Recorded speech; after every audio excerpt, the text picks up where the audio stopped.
Chats here at the Carlton Cinema in downtown Toronto with filmmaker Doug Blesh. How does it feel to be nominated for an Oscar for your film, The Invisible War? Feels pretty good. Feels pretty good. We had an amazing crew, director Kirby Dick, who's done a lot of great documentaries in the past, and producer Amy Ziering, who interviewed so many people to bring this story of sort of hidden justice out to the public. We've been very proud of the impact the film has had on an institution that takes a lot to change, and we feel like the nomination is just another step in the road towards getting more and more recognition for these women who need justice. Yeah.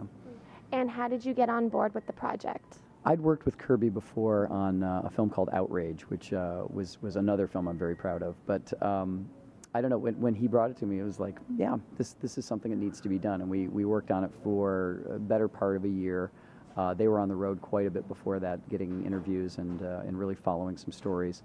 And we were very lucky to get into Sundance 2012, which at the time it was we weren't sure we were going to get it done in time and everything. We did manage to get it just in there. And at our first screening, which was a completely sold-out screening, we had senators and congresspeople showing up. We had all kinds of advocates show up, and it was you could feel it in the air that something was happening with this film. By the end of the festival, we had won the Audience Award, which for a serious film is a big deal at Sundance. So we were very, very excited to pull that award. And then about 2 months after it screened at Sundance, a copy ended up with Secretary of Defense Leon Panetta. He watched it on Air Force One, and 2 days later, he gave a major policy speech where he changed the law governing how women can have prosecution brought for their sexual assault cases, which had never been done in the history of the military. The film apparently was enough to push that change over, so we're very, very proud of that.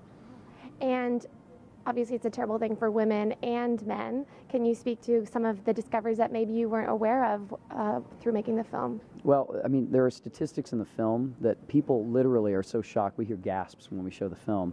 And these are all statistics from the U.S. government. We didn't make these up or research these ourselves. They come directly from the government. I think the one that people tend to get most tangled up in is that it's more likely for a woman to be sexually assaulted by her own troops than to be injured in combat or in service, which is really staggering when you think about it. I don't remember the exact number, but it's somewhere between 20 and 25% of all service women, and a smaller percentage of men, but a larger number, since there are so many men serving, are also victims of sexual assault. And have you had any victims, per se, contact you and thank you for the making of the film? At Sundance, we had somebody literally who found out about the film and came up to us at an event after the film had screened and said, I was a helicopter pilot, and I went through this, and I'm so proud that you guys have broken this open. And she became, at the end of the festival, she stood up with the director and producer and was able to talk about that too. So she literally came out to the entire crowd that this had happened to her, and her voice joined all these other amazing women and men who are willing to talk about it. Yeah. And where's the best place to find out more information on the film online? Yes, the film is online on different, it's on iTunes, it's available on DVD, on Netflix in the US and perhaps Canada, I'm not sure if it's here. But it's available everywhere, and I think it's one of those things when you watch it, you will be moved to action when you see it. There's also InvisibleWarMovie.com, I believe, is the website, and also ProtectOurDefenders.com, which is the outreach organization that's trying to affect more change, because there's a lot of laws we still need to change. Thank you so much, and congratulations on the Oscar nomination, and have a great time at the Oscars. Thank you. I'm Katie Uhlmann reporting for Katie Chats here at the Carlton Cinema in downtown Toronto.